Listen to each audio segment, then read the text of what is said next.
perguntado na coletiva, Dori e Galante vão falar agora, sobre janela de transferências e tal. O Léo Jardim deu aula, hein? Olha a resposta dele, veja aí. Mas com certeza que hoje é mais difícil trazer jogadores para o Cruzeiro do que era há 3 meses. Os nossos jogadores têm mostrado talento, têm mostrado capacidade e hoje em dia não há qualquer jogador que joga e vem jogar no Cruzeiro. Por isso a janela só servirá se nós conseguirmos trazer mais elementos para o grupo que dê mais um equilíbrio no plantel. Mas neste momento nem estou pensando muito na janela, porque neste momento é importante. Este grupo tem dado uma resposta efetiva, mesmo aqueles que jogam menos, e estou satisfeito. A janela, vamos ver se existir necessidade. Eu penso que há 3 meses atrás existia muito mais necessidade, toda a gente estava a falar da janela e agora os próprios jogadores mostraram que muitos dos reforços vieram de dentro. E isso é gratificante para nós que trabalhamos no dia a dia. Bom, vamos lá. Cada um entende a sua maneira. Eu interpretei que ali ele ganhou o grupo. Os reforços vieram aqui de dentro. Você já teve uma outra visão do que ele falou. Ele disse que... Você conhece bem que seu irmão? Boa tarde a todos. Ele disse que a partir de agora, né, os jogadores querem vir para o Cruzeiro e que não é qualquer jogador que joga no Cruzeiro. Não sei se antes qualquer um jogava, né? Às vezes qualquer um jogava e agora a coisa mudou. A verdade é que o Cruzeiro está muito mais estruturado. Agora, você falou aí de nomes que chamaram a atenção ontem. O que me chama a atenção é o lado negativo do William e do Wallace. Sendo bem sincero com William você. Wallace. Porque ontem, quando eu vi o jogo, eu falei assim, pô, essa é a oportunidade desses caras mostrarem que eles ainda podem cativar a torcida do Cruzeiro. Que a janela tá aí. Né? A janela para sair tá aí, né? E o que eu vi ontem, sinceramente, cara, não é um futebol competitivo. Eu não vi jogador que estava motivado para mostrar serviço, sabe? Que está dando oportunidade ali de jogar os 90 minutos. Então, assim, se ele conseguiu reerguer uma boa parte do grupo, como ele falou, e inclusive isso serve até para o Atlético tomar como referência, também precisa fazer isso, tem alguns jogadores ali que eu acho que o torcedor já entendeu que não dá. Que não adianta, né? E eu acho que esses dois. Mas por você exemplo, ainda acha que o William não dá? O Wallace, não, eu concordo com você. Eu acho que a questão do William é o seguinte: o William é eu difícil ainda acho que você dá. arrumar um lateral direito hoje. Se você tivesse um lateral direito aí, sei lá, na base do Cruzeiro, tivesse um cara que tivesse assim, pelo menos ali, você fala assim, pô, esse cara tem potencial. Porque o que a gente vê assim, eu vi um lado muito acomodado do William, sabe aquele cara acomodado? Cara, mas quem bancou o William o William foi o Léo Jardim. Então, mas eu posso dizer Foi uma ele que coisa. bancou. Posso dizer uma coisa ele bancar e o jogador fazia. O William, o que ele joga hoje, pode pegar o jogo de ontem. Pra mim, ele colocaria os 2 laterais do Atlético no banco de reservas. Olha, Elton, mas a questão é que o William, pra mim, ele não fez um jogo ruim ontem, tá? A questão é porque eu olho pro William imaginando o próprio padrão que o William estabeleceu. A expectativa maior. A gente tem que... isso. Não, mas é a expectativa baseada no que ele já fez aqui. Ele foi um jogador que, pra mim, quando chegou à seleção brasileira e foi convocado, não foi loucura. Não pra foi mim. loucura. Na minha Ele era o opinião. melhor lateral. Na minha Ele tava opinião. muito Então, bem. é que o sarrafo do William, ele está jogando o que ele está jogando. Pra ele, hoje é pouco. Eu acho que nem tem que passar pela cabeça. O Cruzeiro desfazer do William é Mas se hoje trouxer o valor ele não vai grandíssimo você acha que lateral direito para ser titular. Você acha que ele disputa a posição hoje? Não disputa. Não, Breno. Ele é Não, reserva mas do para recuperar a posição. Eu acho que ele acomodou Ele com vai isso. ter que jogar mais do que está jogando agora. Então, é aqui no campo. Isso, é no campo. Porque o Fagner ganhou no campo. Exato. Ganhou mostrando E olha que o Fagner... Ele chegou para ser um cara de banco. Agora, e olha, detalhe. O Fagner, ele não fez nenhuma partida que você fala assim, meu Deus do céu, que partidaça. Não é aquele negócio... Ele tá fazendo feijão mas com arroz. É uma função muito específica que o Léo Jardim gostou desde o princípio ali, né? Supriu o que o William não tava dando Mas é que conta. às vezes não aparece tanto, né? O Fagner pegou situações bem difíceis. No jogo contra o Flamengo, por exemplo, ele tem... Embates. Não, é porque o William aparece... Quem aparece mais do meio pra frente, criando, dando uma assistência, chama mais atenção de uma forma geral. Eu entendo. A discussão do William, e eu defendo a situação do William pelo seguinte... Na temporada, e eu vou ficar batendo nessa tecla por um bom tempo, porque a gente está só no mês 5. A gente está no mês 5. O William, na temporada passada, fez 60 jogos, 48 como titulares. O Cruzeiro fez 64 jogos. O William fez 60. Eu acho que tudo isso também... Cara, eu não sou o maior entendedor de parte física do planeta, Mas eu acho que o que ele fez na temporada de 24, ainda existem resquícios físicos que limitaram ele a fazer tudo que ele fazia na temporada passada, que era, ele defendia muito bem e atacava muito bem. E o Cruzeiro, na temporada passada, sofreu uma queda conjunta. Sim. O Cruzeiro sofreu uma queda conjunta após a saída ali do Seabra. Ele sofreu uma queda conjunta. Não foi uma queda assim, só o William que caiu, não. só o fulano que caiu, foi conjunta. Eu levo em consideração o que você está falando, mas eu acho que até nesta temporada mesmo, os dias que o Cruzeiro teve para trabalhar com o Jardim, eu sei que muita gente pensa que o cansaço acumula e o descanso também não é bem assim, mas eu acho que o William já reúne condições, levando em consideração isso, para estar apresentando um nível melhor e vai ter novamente a parada do Super Mundial para aí sim, digamos, chegar mais ou menos perto no lugar da questão física. Mas eu acho que mesmo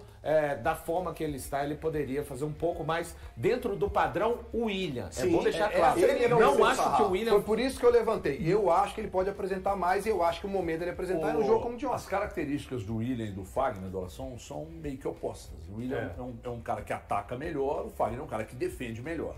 Isso para o treinador é ótimo, principalmente porque ele vai fazer rodízio, né? Então, eu acredito, tá, gente? Tem informação nenhuma que, por mais que o William venha sendo criticado, talvez alguém mandou hoje na rádio lá, porque às vezes é uma caneta desnecessária, uma certa displicência. Não aconteceu ontem, só para... Sim. Mas é uma caneta desnecessária, uma certa displicência e tal. Mas convenhamos, né?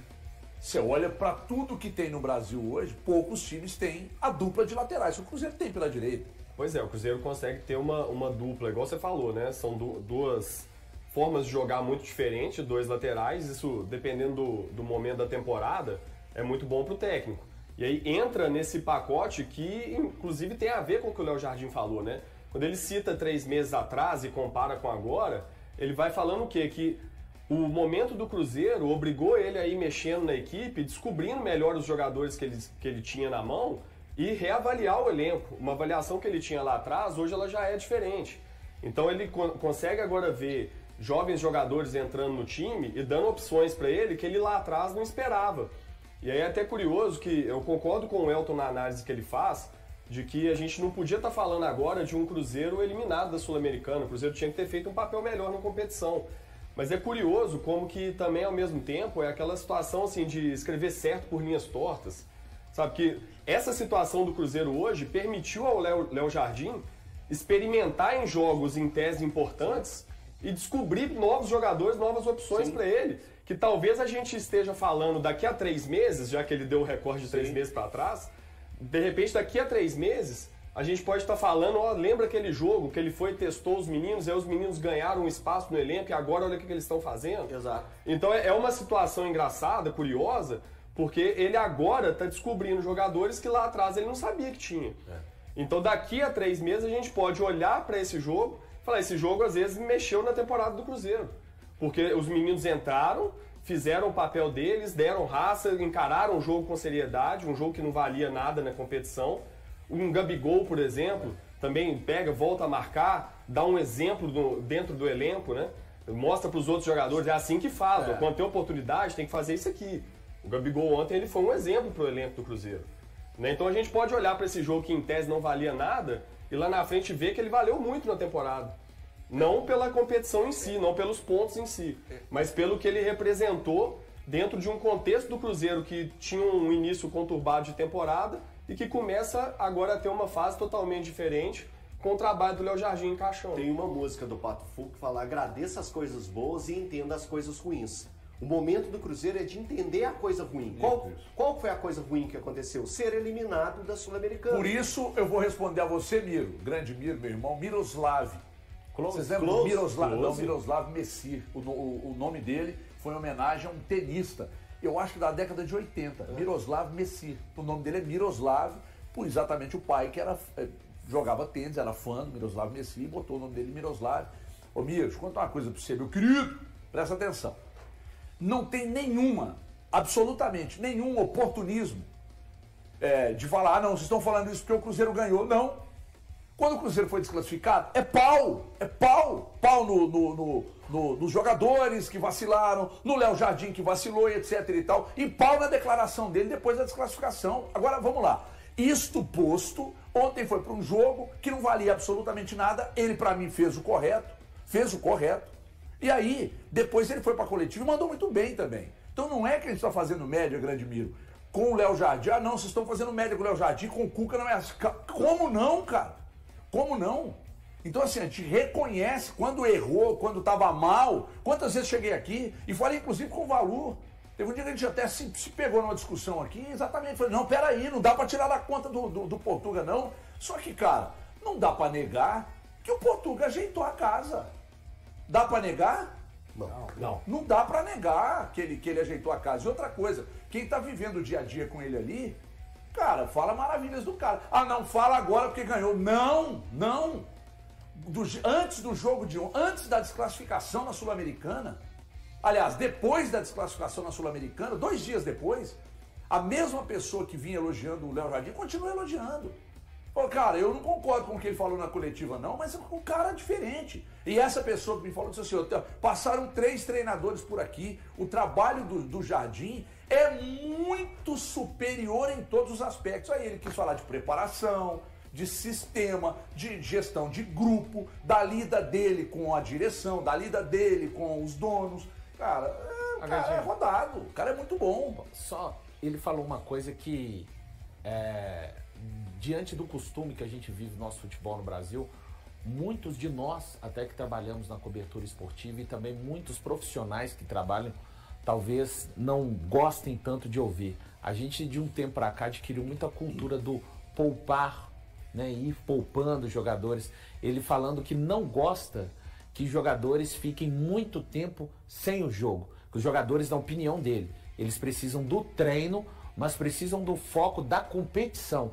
E é justificando até o uso do Romero. Se o Romero não vai para o jogo ontem e joga 45 minutos, ele falando, o Romero ficaria 10 dias parados até o jogo de domingo contra o Atlético. E ele, isso, pessoal, a gente tem que entender, não estamos falando que tudo que o Leonardo Jardim entende como os seus princípios há mais de 50 anos, como ele diz mesmo, no futebol, é o correto. Vamos seguir isso aqui. Não, a gente só está falando que eu acho que é um famoso choque de cultura, algo que, quando ele fala algumas coisas, ele me leva a pensar. Igual quando ele disse, um jogador que joga 60 minutos, de 3 em 3 dias tendo jogo no calendário, eu consigo recuperar em 2 dias e meio. Mas se ele jogar 90, eu já não consigo.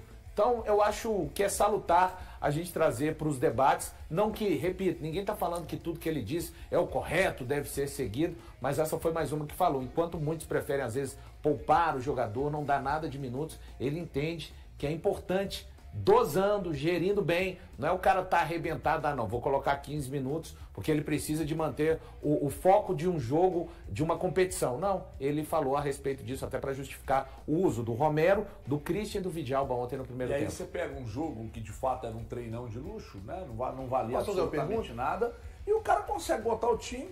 Cara, peraí, vamos lá. Você pega o Gabigol, que é reserva do Cruzeiro hoje, contra um adversário numa competição que você não tem mais nada para fazer nela. Você viu o Gabigol em campo ontem?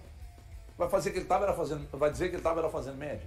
O cara tava se matando em campo ali, cara. Ele quer aparecer, ele quer jogar. Aparecer pro técnico, né? Quer tomar a posição em campo. Ele quer mostrar. Você acha que como é que ele vai estar no domingo? Se jogar no banco. Louco pra jogar. É lógico. É o momento que eu posso entrar e aparecer e mostrar pro Brasil que eu ainda sou o Gabigol. Quem se salvou, quem se destacou ontem? Dos que a gente não tem o hábito de ver jogando, você pensa assim, não, esse aqui vai virar e tal. Pô, começa com você, garotinho.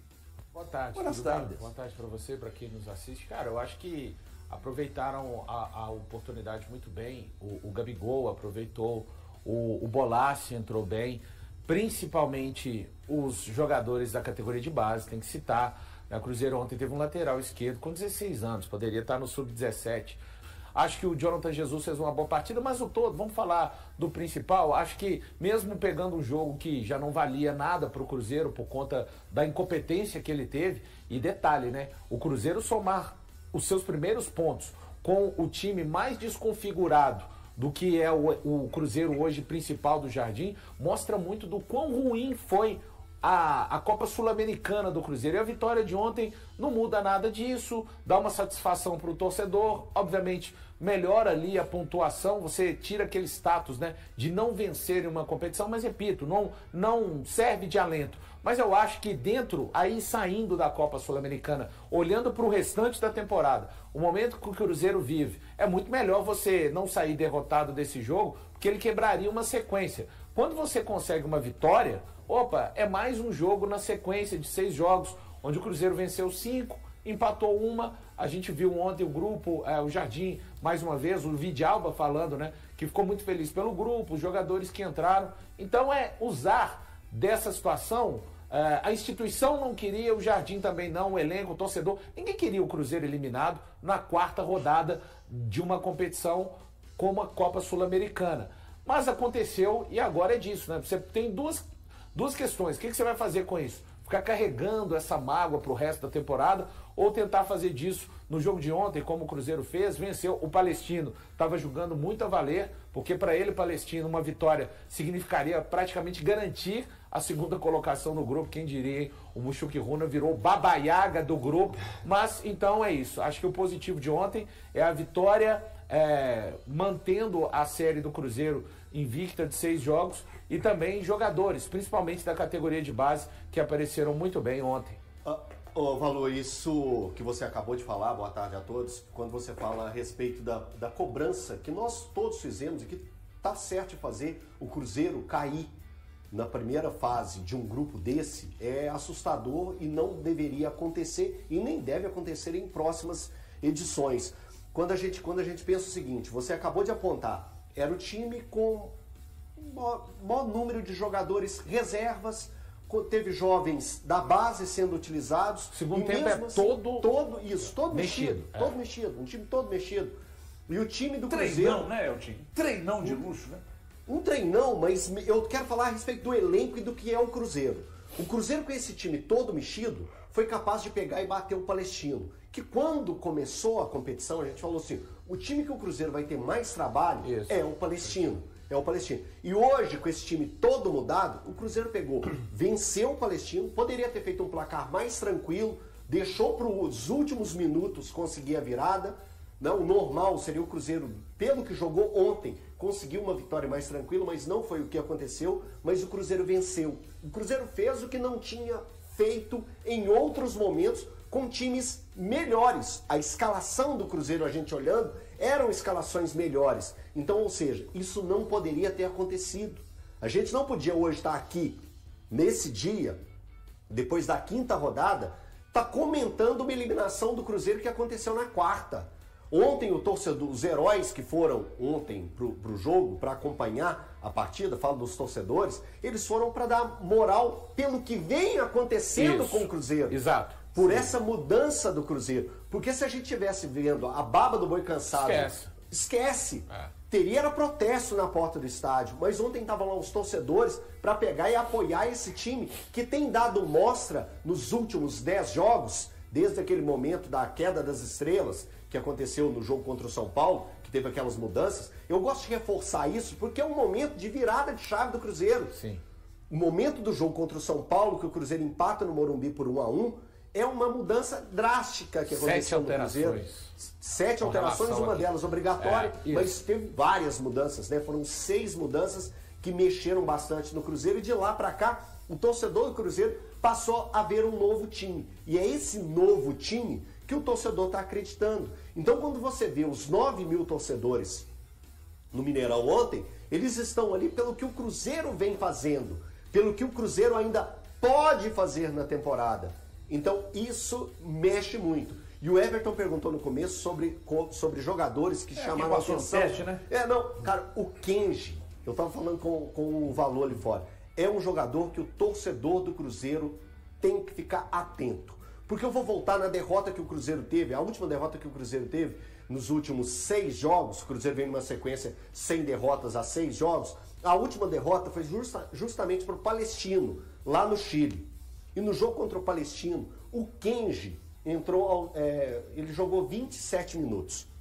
E naquele jogo, apesar do Cruzeiro ter um começo muito melhor que o Palestino, poderia ter feito 3 gols, a rotação do time cai bastante na segunda parte do jogo, no segundo tempo. E o Kenji, se os jogadores do Cruzeiro estavam naquele jogo a 60 por hora, tipo assim, Copa Sul-Americana... Você lembra quem ele substituiu? Ele entra no lugar do... Dudu. Do Dudu, isso. Ele entra no lugar do Dudu. E a rotação do moleque era outra. O cara partindo pra cima, o garoto, partindo pra cima, tentando jogada, dominando e correndo pra cima dos marcadores, mostrando uma gana muito diferente daqueles caras que estavam lá. E até do próprio Dudu, que ele entrou substituindo. Então, assim, é um menino para olhar com cuidado, com ter tranquilidade. Não estou jogando pressão, nenhum torcedor tem que jogar pressão nele, mas é filho do Kleber. O Kleber é um cara que eu gostava pra caramba de ver jogar. E se seguir os passos do papai, esse menino vai dar muita alegria. Eu falei aqui, eu quero ouvir o Dólar, quero ouvir o Galante também, mas eu falei aqui sobre essa questão de... eu falei lá na rádio ontem, sobre essa questão do Léo Jardim burilar os caras, né? Meio que dar uma moldada nos caras e tal. É nele que vocês têm que colar, molecada. É nele que vocês têm que colar. Mais de 3 meses após o confronto pelo Campeonato Mineiro, Cruzeiro e Atlético Mineiro se preparam para se encontrar novamente, desta vez pelo Campeonato Brasileiro. Um dos destaques do jogo de fevereiro foi Gabigol, que recebeu um cartão vermelho. No entanto, o atacante minimizou a importância do clássico. Com 10 gols na atual temporada, Gabigol, que busca recuperar seu espaço na equipe, preferiu ressaltar que, embora seja um clássico, o jogo vale a mesma quantidade de pontos que qualquer outro. É um clássico, mas vale 3 pontos como qualquer partida. Sabemos da rivalidade e da emoção das torcidas durante a semana, mas precisamos manter a calma.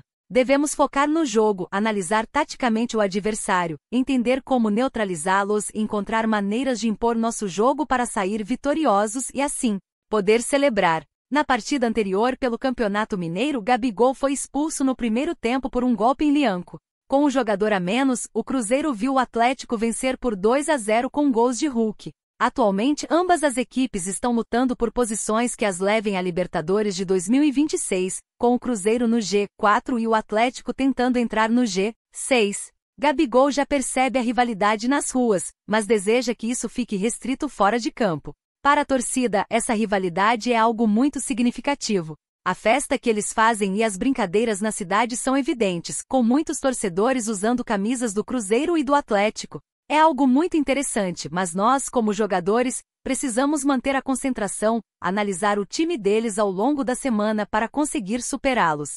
E aí, galera, o que acharam? Deixe nos comentários. Não se esqueçam de deixar o like e de se inscreverem no canal e acionar o sininho para receber as notificações. Até mais, Nação Celeste! Vamos pra frente!